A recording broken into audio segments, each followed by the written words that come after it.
Rapapau, hai guys, ketemu lagi di channel Kang Ikang. Selamat datang di channel Kang Ikang. Buat teman-teman yang baru gabung gitu kan, ini adalah channel prediksi bola. Nah, buat teman-teman semua ada nanti tabel unsur X. Buat yang belum tahu, nanti tungguin nih. Ada tabel unsur X yang bisa menjadi faktor penentu motivasi para pemainnya di lapangan nantinya. Lebih ke situ guys. Nah, sekali lagi terima kasih buat teman-teman yang udah nantikan konten gua, langsung nyawer juga. Terima kasih agan-agan bos-bos semua, luar biasa pokoknya. Gue jadi semangat gini, ngomongnya makin cepat, makin berenergi semuanya. Tetapi gua sendiri perlu menekankan rules dari gua ya. Jadi buat teman-teman semua, ini adalah rules dari gua, terutama yang baru-baru gabung dan belum tahu apa itu channel prediksi. Channel prediksi itu adalah channel yang bukan memberikan janji pasti guys. So ini dia nih data yang pertama, data-data inti prediksi itu ada di sini guys. So jangan di skip sebenarnya, biar dapat feeling so goodnya gitu ya. Yang kedua, tolong aktifkan notifikasi dan langsung klik loncengnya biar nggak ketinggalan konten dari gua. Yang ketiga, teman-teman tolong jangan sampai tergolong kaum yang kalau menang diem-diem aja, kalah kok marah. Nah itu dia, harus siap menang siap kalah. Oke bosku, mantap semua. Nah gua tekanin lagi, kalau feeling so good gua ini, prediksi gua itu berdasarkan dari data gua. Bebas aja guys, bisa beda bisa sama, monggo aja. Nah ini dia nih, energi nih, butuh energi, kasih gua like, komen, curcol, curhat, nebak mana, nebak siapa, pokoknya yang penting apalagi sawerannya kalau bisa. Jadi biar gue makin joget, semangat berenergi buat teman-teman semua ya. Gas terus. Oke, langsung aja. Nah, di sini kita santai guys. Hup, kita langsung lihat tabel pertama. Nah, gue tuh ngebet ngomongnya supaya singkat waktunya gitu ya, berusaha supaya nanti pas bahas tabel ini kita santai. Karena di sini kita untuk dapatkan feeling so good-nya guys ya. Kita lihat tabel pertama guys, sambil ngopi kalau di sini. Nah, ya. Oke, di sini gue lihat memperhatikan kalau kemenangannya sama-sama 4 dari 5 match terakhirnya itu sama-sama 4. Tetapi kekuatan Argentina mampu menguasai ball possession lebih banyak. Nah, ini dia nih unsur-unsur lainnya nih. Di sini indikasinya kedua tim saling nyerang dan irit gol kebobolannya. Kebobolannya irit nih. Partai ini nih bakal seru nih, bakal saling serang. Sejarahnya mereka produktif dan mereka jarang kebobolan ya. Hanya 3 dari Argentina, 2 dari Belanda. Jadi kedua tim ini sebenarnya cenderung imbang. Argentina 5 match terakhir pernah kalah. Nah, kalau Belanda belum pernah kalah. Jadi kalau gue pikir di tabel pertama ini mereka seimbang guys. Jadi ini kekuatan kedua tim ini super, karena udah babak ke-8 besar ini udah aduh nggak bisa kita sembarangan kita prediksi guys.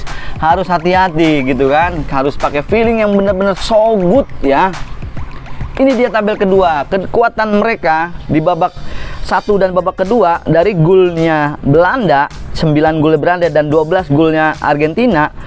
Kalau Belanda itu mereka sedikit lebih aktif di babak kedua, tetapi kalau dari Argentina 5 match terakhir itu mereka stabil guys, stabil ya, sama-sama 6. Dari shot on goalnya produktif memang Argentina, shot off goal juga gitu kan, tetapi ini hampir seimbang dengan block shotnya. Hati-hati, ini block shotnya Argentina dia 2,6, di atas 2,5, hampir mendekati 3 kalau kata gua. Itu cenderung yang harus tim hati-hati, waspada. Itu ada unsur yang tidak beruntung di situ ya. So tabel kedua pun sebenarnya hampir seimbang semuanya, tinggal gimana kita feeling so good-nya ya. Nah, gue belum bisa menentukan pilihan kalau di sini guys, santai. Tabel ketiga, jadi gue tanpa narasi yang gue ketik, jadi gue hanya membaca tabel, kita terawang bareng-bareng aja. Kita lihat di sini free kick, corner kick gitu ya, semuanya tidak ada yang istimewa. Tapi di sini gue menyoroti goalkeeper save-nya Belanda. Lihat, angkanya besar juga kan. Jadi goalkeepernya Belanda ini walaupun kata gue dia kemarin-kemarin digempur-gempur, kebobolan 3, tetapi dia mampu menyelamatkan hampir 6. Tuh, jadi kata gue kipernya Belanda nih oke punya. Jadi kalau misalkan si Belanda, kalau prediksi gue ya, kalau misalkan Belanda Argentina sampai babak penalti, kemungkinan gue jagoin Belanda gitu loh penaltinya, karena mungkin dari situ feeling so good-nya udah ketahuan gitu ya. Jadi babak adu penalti ini kipernya Belanda kalau kata gue lebih so good gitu guys. Ball possession ini menguasai Argentina memang gitu kan. Danger attack pun juga mengatakan begitu, 50% ke atas dia ya, 54,2, sedangkan dari Belanda itu 34,4. Jadi walaupun ibaratnya Belanda danger attack sedikit, tapi dia mampu lolos ke babak 8 besar. Itu juga jadi suatu pertanda kalau misalkan Belanda juga ada unsur hoki yang tingginya juga guys. Jadi 1, 2, 3 gitu ya. Ini sulit guys. Tapi kita lihat dulu, ini dia nih tabel sejarah lainnya dari mereka. Tabel head to head yang jelas real sejarahnya mereka nih ya. Kalau tabel 1, 2, 3 teman-teman mungkin akan berpikir wah kayaknya Argentina. Tahan dulu, karena kenapa? Sejarahnya mereka ketemu dari 5 pertandingannya mereka ya, 2 kali menang Belanda. Ingat, Argentina kosong, belum pernah menang, hanya pernah menang 1 kali sampai babak adu penalti. Jadi kalau realnya itu si Argentina belum pernah menang. Kalau sebabak 90 menit sampai tambahan waktu sebelum adu penalti belum pernah menang, tetapi adu penaltian menang Argentina. Di sini agak seimbang nih ya. Jadi tadi kan kipernya Belanda kalau misalkan adu penalti dia bisa cenderung kuat, tetapi di sini sejarahnya Argentina pernah memenangkan babak adu penalti lawan Belanda. Nah, jumlah ngegolinnya Belanda lebih produktif dibandingkan Argentina. Ball possessionnya juga dia lebih menang head to headnya ya lawan Argentina. Nah ini unik, data 1, 2, 3 menangnya Argentina, cenderungnya ya menang Argentina. Kalau data keempat ini kecenderungannya menang Belanda. Jadi tim kedua tim ini adalah tim yang sama-sama kuat, sama-sama hebat guys. Luar biasa pokoknya nih ya. Kita nggak bisa sembarangan sebenarnya memprediksi. Tapi ini dia nih, gua kasih faktor X-nya nih, unsur X-nya di sini. Gua kasih tahu Belanda ya, ada 3 kemungkinan pemain kunci kalau menurut gua di pertandingan ini. Itu dari Belanda ada namanya Gakpo, Klaassen, sama Van Dijk ya. Itu dari lini depan, tengah, belakang. Gue menyoroti Van Dijk ini ya, inilah palang pintunya kalau kata gua, ibaratnya temboknya lah gitu ya. Dari Argentina di sini gue prediksi 3 nama ini guys, Messi, Alvarez, sama De Paul. Ini dari Belanda maupun dari Argentina, kalau mereka dimainin, gue nggak tahu bakal yang dimainin siapa, itu terserah pelatihnya guys. Cuman gue berpikir mungkin ya, prediksi gue di antara 6 orang ini akan jadi penentu faktor X, entah mereka ngegulin atau mereka malah jadi man of the match gitu, mungkin saja gitu kan. Ini menurut feeling gue gitu ya, memprediksi faktor X di pemain di Belanda maupun Argentina. Nah, sisi lainnya faktor X-nya ya, waktu World Cup 2018 kemarin Belanda hanya jadi penonton guys ya, ikut ketawa aja pokoknya, santai gitu ya. Tapi Argentina dia hanya mampu babak 16 besar, dia kalah dari Prancis 3-4 ya.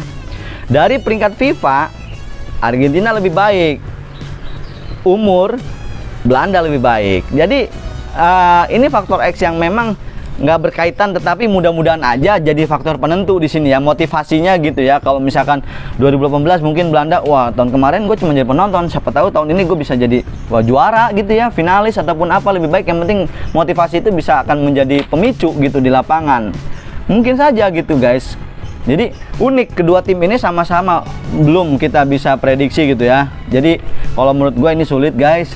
Tetapi kita lihat dulu di sini, mana sih yang diunggulkan menurut pasaran? Nah, kelihatan memang di sini Argentina yang lebih diunggulkan. Bahkan sampai dengan pur 1,5 ya, standar ya kalau menurut gua nih 1,5 ke Belanda. Wow. Ya. Jadi nih sekarang nih ya, sebelum gua memprediksi siapa yang bakal jadi pemenang atau bagaimana nanti jalannya pertandingan, sekali lagi gue tekanin nih buat teman-teman semua, ini rules dari gua ya. Ini prediksi guys, bukan janji pasti, santai aja, kalem aja gitu ya. Kalau teman-teman nemu channel prediksi yang 100% benar, mungkin teman-teman nggak nonton video gua ya kan. Begitu aja prinsipnya. Terus jangan sampai tergolong kaum nomor 3 yang kalau menang diem-diem aja, kalah kok marah. Nah itu guys, jadi santai aja gitu kan, semua itu bisa meleset, tetapi yang penting data-datanya ini bisa menjadi informasi yang bermanfaat buat teman-teman semua. Jadi kalau gua hanya faktor pendukung saja, kalau teman-teman dari awal sudah berpiling jagoannya misalkan Argentina, gua pendukung saja misalkan di sini menguatkan, atau feelingnya Belanda, gua hanya pendukung saja menguatkan feeling teman-teman semua, karena masing-masing punya feeling, punya analisa, ya bener nggak? Nah sekarang analisa gua, feeling gua di sini sebenarnya udah nangkep nih ya kekuatan dari Belanda kalau gua gitu. Walaupun misalkan pasaran cenderungnya Argentina, tetapi feeling gua Belanda nih. Kenapa? Lebih ke tahun kemarin gue jadi penonton gitu, tahun sekarang gue pengen jadi juara lah gitu kan, siapa tahu bisa jadi apa, dari nol itu langsung from zero to hero gitu ya. Jadi dari nol bisa jadi sesuatu gitu, bisa jadi juara, bisa aja motivasinya. Terus dia lebih sejarahnya gitu, tadi itu gue lihat dia lebih banyak gitu ya menang lawan Argentina. Mungkin saja, tetapi tadi itu gue kuatnya feelingnya ke Belanda daripada ke Argentina ya. Entah kenapa ya, mungkin karena gue pakai baju orange ya, bisa jadi, gue juga nggak tahu guys. Apa suatu pertanda, nggak tahu. Ini bukan settingan gue pakai baju orange ya guys.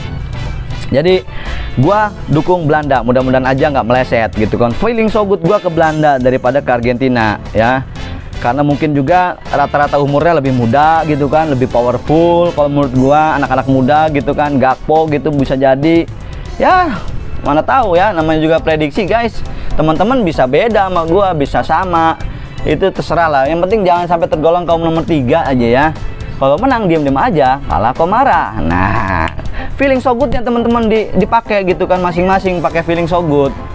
Nah, sekarang kalau misalkan nih, gue feeling gue ke Belanda, sebenarnya sih kemungkinan seri ya, kemungkinan besar sih sebenarnya, walaupun gue pendukung Belanda, tetapi ibaratnya feeling gue tuh kemungkinan seri ya, mudah-mudahan Belanda lolos gitu ya guys. Tetapi gue lebih feelingnya kayaknya seri gitu ya, kayaknya seri, skornya ini bisa skornya 2-2 kalau menurut feeling gua ya. Walaupun gue berharap gitu ya Belanda menjadi pemenang, tetapi gue feelingnya di sini seri gitu aja guys. Sesimpel itu, teman-teman bisa beda sama gua, bisa sama, itu terserah feeling teman-teman. So goodnya kemana gitu ya, feeling so goodnya kemana nih kira-kira nih, itu pakai gitu ya. Resiko tanggung sendiri. Ingat sekali lagi, rules nomor 3, menang diam-diam aja, kalah kok marah. Jangan sampai kayak gitu guys. Oke guys, so teman-teman silakan, menurut pandangan teman-teman siapa yang akan memenangkan pertandingan, silakan ramaikan kolom komentar dan like, jangan lupa. Terima kasih yang udah langsung nyawer, bos-bosku keren, pokoknya menang, mudah-mudahan menang terus, gas terus. Oke ya, segitu aja konten dari gua. Mudah-mudahan teman-teman semua istilahnya memberikan suatu manfaat di sini gitu kan. Dan kalau misalkan gua ada salah-salah ya gue minta maaf guys. Semua natural di sini, semuanya natural. Oke guys, gitu aja. Terima kasih yang udah langsung subrek. Sekian dari gua langsung edit. Terima kasih. Rapapau.